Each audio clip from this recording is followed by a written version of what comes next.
I'm Lisa K. Donner, along with Jeff Charles, Andrew Moran, Sarah Cowgill, and James Spite. And this is the Conservative Five, Liberty Nation's online TV news program.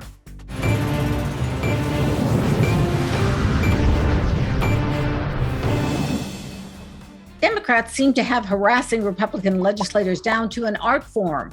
They encourage stalking, violence, and disruption of people's lives like a toddler throwing a tantrum. Call it good for the order. This week, the party turned on two of their own, Senators Kyrsten Sinema of Arizona and Joe Manchin of West Virginia. Is video recording a representative in a public bathroom fair game? Seems to me things have gotten completely out of hand. Democrats harassing their own. That's a wow. What's driving all the angst, Andrew?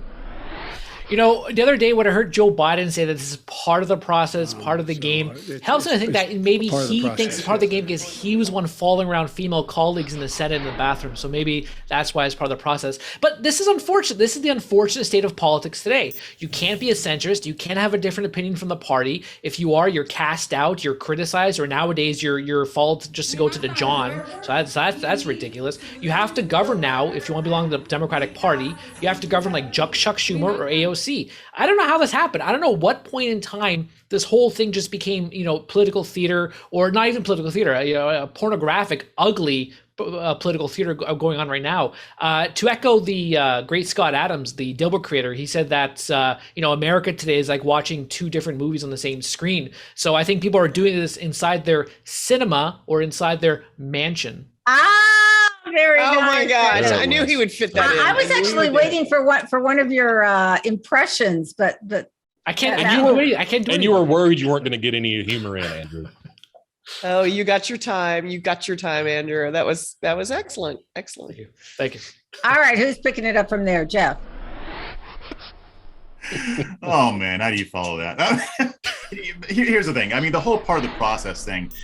When Biden said that, I'm like, dude, really? I mean, I'm old enough to remember when footage surfaced of Marjorie Taylor Greene harassing AOC and her people in her office, yelling through the mail slot, and they were like, "Oh my God, how can they do such a thing?" I mean, the clutching of the pearls, all the pearl necklaces that were broken because because of what Marjorie Taylor Greene did. But then when it happens to somebody who isn't doing what they want, it's just a part of the process.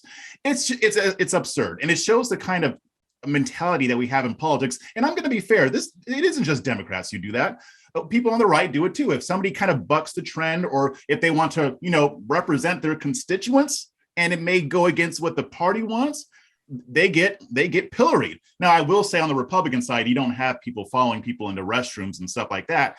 But still, it's just it shows how our politics have become. We're basically in a team sports mentality, and principles don't matter as much as they used to. Sarah, have we become an uncivilized society here? Yeah, we're almost like Parliament for the United Kingdom. Yeah. People start yelling and screaming and carrying on. We used to have manners. We don't have manners anymore. We just, throw a fit. We didn't get our way. We're going to throw a fit.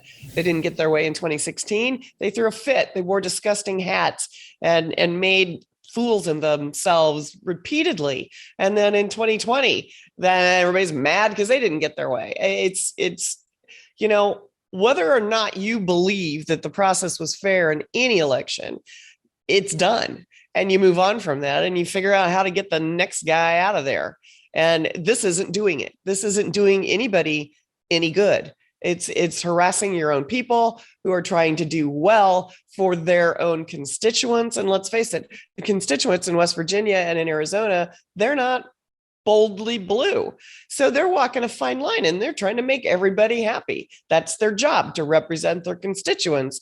Their constituents are not progressives. Their constituents are either very centrist, blue dog Democrats, or kind of middle of the line Republicans. They're not hardcore in either direction. So that's what these two are trying to accomplish. And that's what they're supposed to do. That's why they got elected. Jim, maybe Democrats will swap out these two for Liz Cheney and Mitt Romney. We could always ask. I mean, fair trade. Fair trade. Although, to be fair, I like them where they are for the tactical advantage of being able to shut down a Democrat majority. But let's look at what happened here. Okay, part of the process.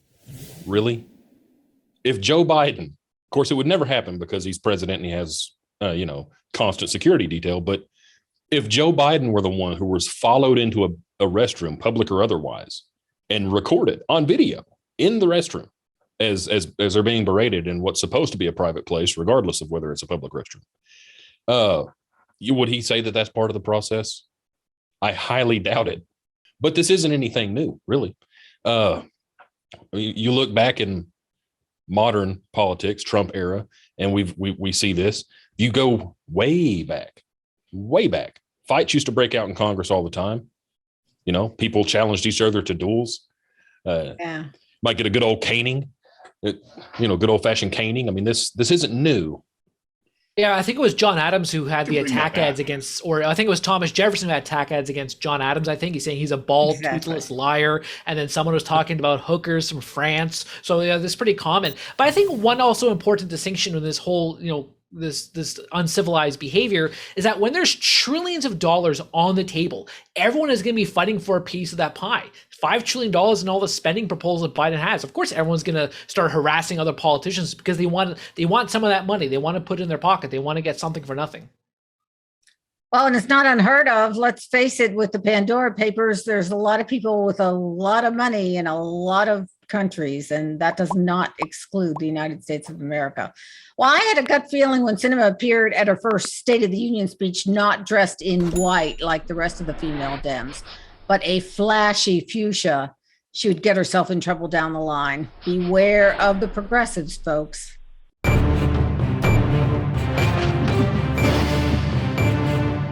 That's it for our Conservative 5 panel today. Check out our other C5 shows and segments on your favorite video platform, YouTube, Vimeo, Rumble. We're on them all. As well, Liberty Nation has its own Roku channel where you can see all of our TV productions. Thanks for tuning in, and remember to surf on over to libertynation.com. Sign up for a new member zone, just $29.99 for an entire year. Special thanks to our fantastic editor and post coordinator, Frank Diorio, our executive producer, Sarah Cowgill. I'm Lisa K. Donner, editor-in-chief. Thanks for joining us today. This has been a production of libertynation.com, conservative news where truth matters.